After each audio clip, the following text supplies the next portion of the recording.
Hi everyone, I am Dr. White, and guess where we are today? We are outside in the snow, in the cold, and it is beautiful. I want to encourage you today in your walk with Christ. I'm standing outside in a neighborhood for a purpose, not because I love the crisp air, but I'm standing outside because I started thinking about my own neighborhood and who do my neighbors say that I am? Let me tell you what I mean by that. I did a video a while back, maybe a year ago, that was entitled, "If someone were to arrest you for being a Christian, would they have enough evidence to keep you?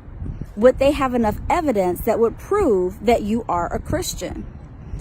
It started me to think, if I can be transparent with you for a moment, I have new neighbors about 50 feet away from me to my left, and I have old neighbors about 50 feet to my right that have been there for probably 10 plus years. Then I have new neighbors across the street from me as well. I don't talk to my neighbors like I used to talk to neighbors growing up. Now, my neighbors that have been there for 10 years, we talk all the time. They know without a shadow of a doubt who we are, what we believe in, the fact that we are Christians, the fact that we stand on the promises of God. We invite them to come fellowship with us, and they know who we are. But the neighbors that moved in about a year ago across the street from us, or the neighbors that moved in 5 years ago, we have attempted to connect. We have invited them over for fellowship, but we haven't been intentional about making sure that they know Christ as their personal Lord and Savior. Now, my neighbors that just moved in about a month ago to my left, 50 feet to my left, I don't even know their names.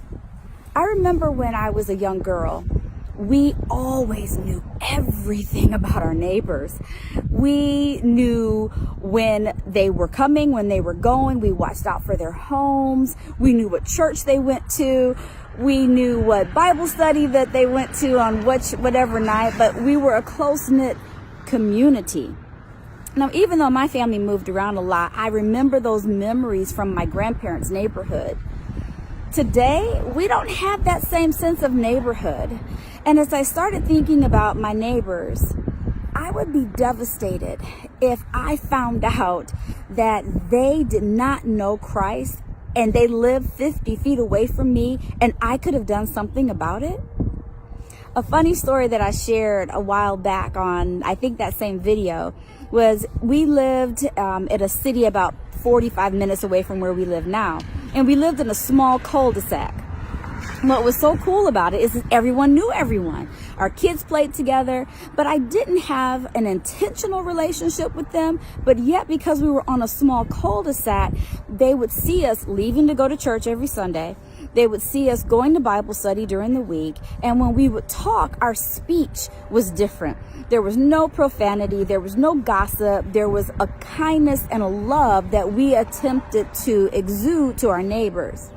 So if you recall, many years ago, I'm thinking it had to be probably 15 years or so, there was that big brownout that happened in the summer. So everything went out, and all of a sudden, all of us neighbors rushed out of our houses, and we all looked at each other like, what happened? Everyone's power's out. Well, one of our neighbors looked at us and said, whew, okay, the rapture didn't happen because you guys are still here. What that meant to me was that people are watching. People are looking. Your neighbors are actually more invested in you as a Christian than what you think. Last night in our Bible study, the pastor mentioned that many people are not coming to church because of church hurt. I just wonder how many of your neighbors have experienced church hurt that you, through neighborly love, could reverse. Let's say that you just started knocking on their door and just saying, I just want to pray for you. I don't know your name. Can I have your name?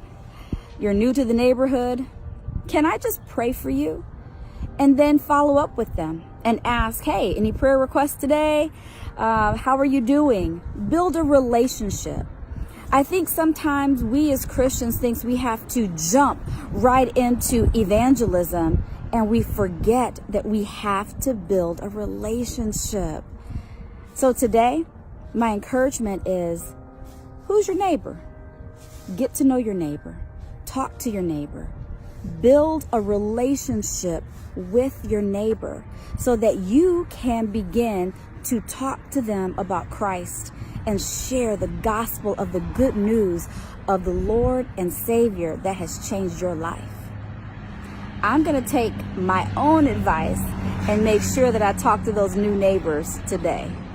Until next time.